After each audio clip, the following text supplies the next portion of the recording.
बिस्मिल्लाहिर्रहमानिर्रहीम। मैं तुहाडा होस्ट वसीम, तुसीं देखदे हो पे तुहाडा अपना चैनल AJK एनिमल TV। अज असी एक बार फिर असद गुलजार साहब दे चौधरी असद गुलजार साहब के डेरे ते मौजूद हाँ जी। चौधरी असद गुलजार पिंड बंग्याल कोटला रबरी खान का नवाई गाँव है जी। तो ज़िला गुजरात असी मौजूद हाँ। यह माशाअल्लाह गां जी, ये बराए सेल है। चौधरी असद गुलजार साहब को इस गाने बारे पुछने हसबे मोल वीडियो शुरू होने तो पहला साढ़े दरखास्त है कि साढ़े चैनल नवे आने जोड़े नाजरीन बराए मेहरबानी साढ़े चैनल AJK एनिमल TV की सबसक्राइब जरूर करो तो बेल आइकन की जरूर दबाओ ताकि साड़ी वीडियो हर नवी आने वाली वीडियो नोटिफिकेशन जो है वो तुहाडे तक पहुँचना रहे। अस्सलाम वालेकुम गुलजार साहब जी। वाह असद साहब भाई ये गां केड़े मौसम है? गां 20 दिन कट दी है जी, तैयार है। घर दी गां है साडी जी। 20 दिन कट दी है तैयार गां है, घर की गां है। तो एक नस्ल दी जी है ये फ्रीजन गां है जी। जी फ्रीजन गां जी। तो 20 दिन कट दी है तो घर की तैयार है। ये असद साहब कितने सूए है गां? सू सुनी जी, तीसरे दुध दंदी है 24-25 किलो। 24-25 किलो दुध देंदी है जी। तीसरे सूए गां सुनी है। इन्हों के घर की गां जी है। असी क्लोज व्यू करा रहे हैं अपने नाजरीन वास्ते। 20-25 किलो इसरा दुध है जी गां का। तीसरे सूह सोनी है तो 20 दिन रह गए इसरे सोने, बिल्कुल तैयार है जी। ये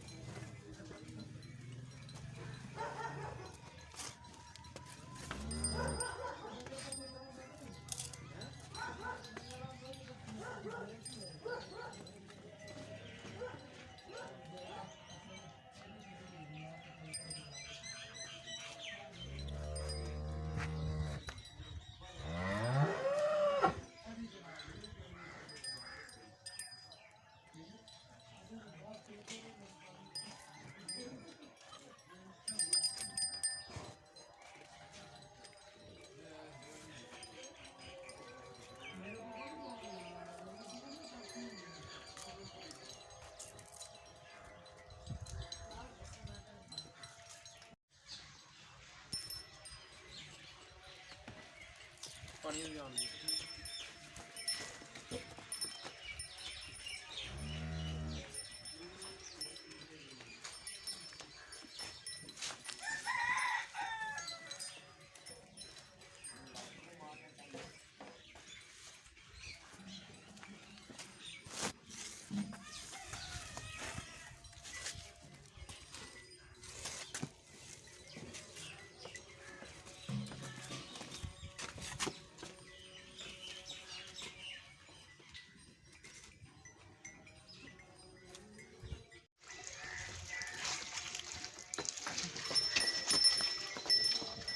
दिन कर दिया जी। ये गां तैयार है बिल्कुल।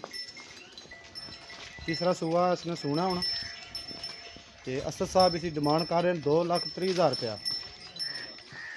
जिसे साढ़े नाजरीन वास्ते जोड़ा खसूसी प्यार मुहब्बत जोड़ा हो जाएगा। तो जोड़े साढ़े किसी दोस्त वीर भरा की ये गां चाहिए हो तो चौधरी असद गुलजार ऑफ बंग्याल कोटला रबरी खान का नवाई गाँव जी, उन्होंने रब्ता कर सकते हो। तो उन्होंने नंबर पूरे